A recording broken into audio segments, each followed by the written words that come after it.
के तट पर स्थित देशों के अंतर्गत वास्कल नामक गांव के स्त्री पुरुष दुष्ट प्रकृति और पाप बुद्धि के थे।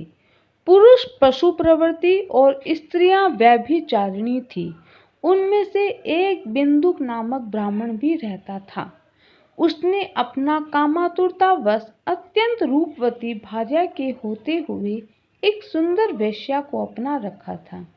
वेश्या में आसक्त वह ब्राह्मण अपनी पत्नी से धीरे धीरे विमुख होता गया। कुछ समय तक तो ब्राह्मण की पत्नी चंचुला काम वेग को सहन करती रही, लेकिन चंचुला के लिए अधिक देर अपनी इंद्रियों को नियंत्रण करना संभव नहीं हुआ। अंत में वह एक जाड़ से रति करने लगी। एक रात्रि को बिंदुक ने अपनी पत्नी को पर पुरुष के साथ रमण करते हुए जब देखा तो क्रोध से विक्षिप्त हो उठा और जार पुरुष तो वहां से भाग गया, लेकिन बिंदुक अपना सारा क्रोध अपनी पत्नी पर उतारने लगा तथा उसे मारने पीटने लगा। चंचुला ने अपने पति से विनय करके कहा कि आप मुझ जैसी रूपवती को छोड़कर वेश्या गमन करते हो तो मैं कितनी दुखी होती हूँ।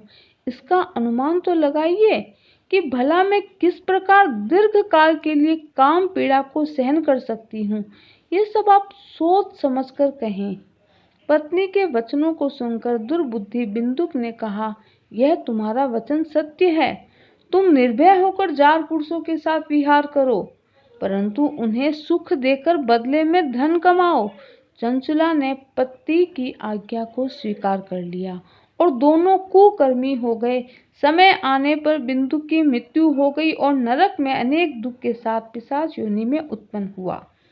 चंचला का यौवन भी पर पुरुष का संग करते करते बीत गया और एक बार वह अचानक भ्रमण करती हुई गोकर्ण क्षेत्र में आई। वहां उसने मंदिर में एक पंडित जी से कथा में पुरुषों में आसक्त स्त्रियों के दुष्परिणाम की बातें सुनी तो वह कांप उठी और कथा की समाप्ति पर सब लोगों के चले जाने पर वह कथावाचक ब्राह्मण के चरणों में गिरकर कहने लगी।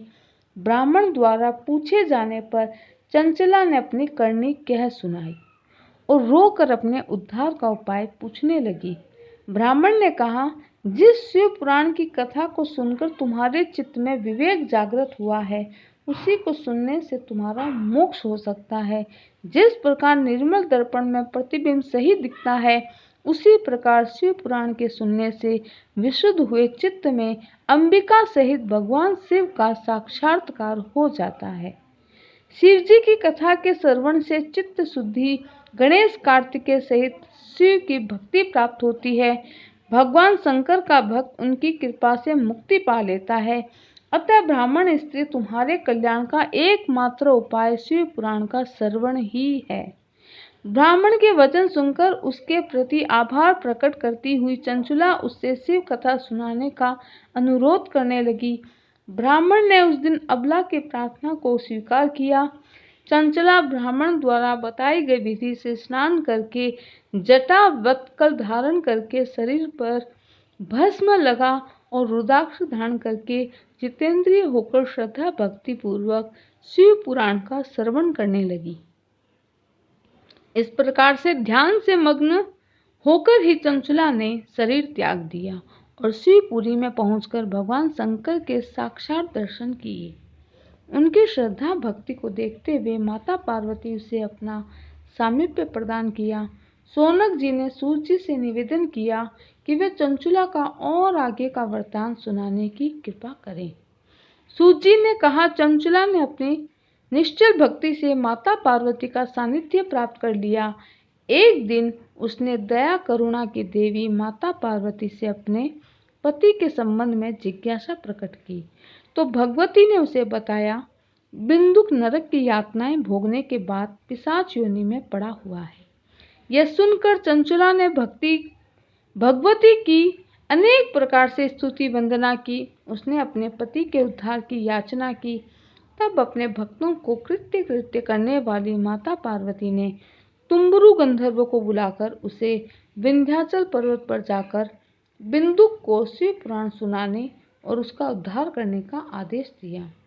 माता की आज्ञा को शिरोधार्य करते हुए तुम्बरु विंध्याचल पर्वत पर पहुंचा और वहां उस पिशाच को बलपूर्वक बिठाकर कथा सुनाने लगा। शिव कथा के आयोजन को सुनकर देवता लोग भी वहां पहुंच गए। इससे श्रोताओं का वहां एक सुंदर समाज जुट गया। तुम्बुरु से शिव कथा सुनकर जहां अन्य सभी उपस्थित सज्जन धन्य हो गए, वहां बिंदुक निष्पाप होकर पिशाच योनि से मुक्त हो गया। अब शिवजी का गुणगान करने लगा। उसकी अचल प्रीति को देख शिवजी ने उसे अपना बना लिया।